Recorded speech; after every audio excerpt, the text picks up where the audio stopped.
இங்க ரகுவோட ஒய்ஃப்க்கு கொலை கேஸ்ல தண்டனை கிடைச்சிருக்கும். தங்கச்சியா ஒரு பொலிட்டீஷியன் பையன் காதலிச்சு ஏமாத்தி கொன்னிருப்பான். அதனால இவங்களே அவனை தேடி போய் வெட்டி சாகடிச்சிருப்பாங்க.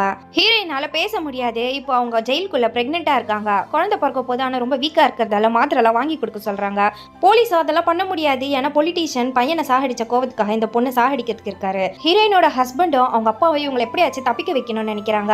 இதுக்காக அவங்க பிரெக்னன்சிக்கு ஹாஸ்பிட்டலுக்கு வரும்போது தப்பிக்க வைக்கிறதுக்கு ஒரு பிளான் போடுறாங்க. இதை ஹீரோயினுக்கு தெரியப்படுத்துறாங்க. ஹீரோயினை தப்பிக்க வைக்கிறதுக்கு பிளான் போடுறதுக்கு லாயர் கிட்ட ஹெல்ப் கேட்கிறாரு. ஹீரோயின் அப்பாவோ ஆம்புலன்ஸ் டிரைவருக்கு காசு கொடுத்து இவங்க பிளானுக்கு ஹெல்ப் பண்ண சொல்லி கேட்கிறாரு. ஹீரோயினை தப்பிக்க வைக்கிறதுக்கு இவங்களுக்கு ஆட்கள் தேவைப்படுறாங்க. அதனால அங்க பிரெக்னன்சிக்கு வந்திருக்கா 2 பேர் கிட்ட காசு கொடுத்து அவங்களோட ஹெல்ப் கேட்கறாங்க. ஹீரோயின் பிரெக்னன்சிக்காக இப்போ ஹாஸ்பிட்டல் வந்து அட்மிட் ஆயிடுறாங்க. ஹீரோவை மொத்த பிளானும் போட்டு ரெடியா வச்சிருக்காரு. அங்க இருக்கிற ஒரு டாக்டருக்கும் காசு கொடுத்து இவங்களுக்கு ஹெல்ப் பண்ண சொல்லியிருப்பாரு. ஹீரோயினுக்கு குழந்தை பிறந்த 24 மணி நேரத்துல அவங்களை அந்த ஹாஸ்பிட்டல் வந்து தப்பிக்க வைக்கணும்னு பிளான் போடுறாரு. ஹாஸ்பிட்டல் ஃபுல்லா போலீஸ் செக்யூரிட்டியோட இருப்பாங்க. ரொம்ப கஷ்டம் தான். ஆனா எப்படியாச்சும் ஹீரோயினை தப்பிக்க வைக்கணும்னு பிளான் போட்டிருப்பாரு. இப்போ ஹீரோயின் அவங்க கொலை பண்ணதை தான் நினைச்சு பாக்குறாங்க.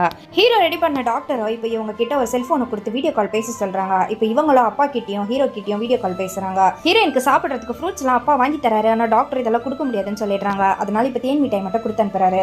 ஹீரோயின் கூட உதவிக்கு ஜெயில இருந்து ஒரு அம்மா வந்திருப்பாங்க. இப்போ அவங்க கிட்ட பர்த்டே சாக்லேட் கொடுத்து சமாளிச்சிடுறாங்க. நைட்டு ஒரே ஒரு போலீஸ் தான் ஹீரோயினுக்கு காவலா இருப்பாங்க. அதனால இவங்க பிளானை நைட்ல பண்ணணும்னு நினைக்கிறாங்க. இப்போ ஹீரோயின் கூடவே ஜெயில இருந்து வந்த ஒரு அம்மா இருப்பாங்க. அந்த அம்மா 10 கோடி ரூபாய் மோசடி பண்ண கேஸ்ல உள்ள வந்திருப்பாங்க. ஹீரோ அந்த காசை நான் கொடுத்துறேன், அந்த அம்மா கிட்ட நம்ம பிளானுக்கு ஓகே சொல்லி கேட்கிறாரு. டாக்டர் இப்ப பேசுறேன்னு சொல்லிருப்பாங்க. இந்த அம்மா ஒத்துக்கிட்டாங்கன்னா டாக்டருக்கு 20% கமிஷன் தரேன் ஹீரோ சொல்லிருப்பாரு. இப்ப அந்த கமிஷன் ஆசைப்பட்ட ஆம்புலன்ஸ் டிரைவர் இந்த அம்மா கிட்ட பேச வந்திருப்பாரு. டிரைவர் அந்த அம்மா கிட்ட மொத்த பிளானையும் சொல்லிடுறாரு. இப்ப அவங்க என்ன சொல்வாங்களோன்னு பாத்துட்டு இருக்காரு. ஆனா அந்த அம்மாவை இப்ப இன்ஸ்பெக்டர் கிட்ட போய் ஹீரோயின் தப்பிக்கு போற விஷயத்தை பத்தி சொல்லிடுறாங்க.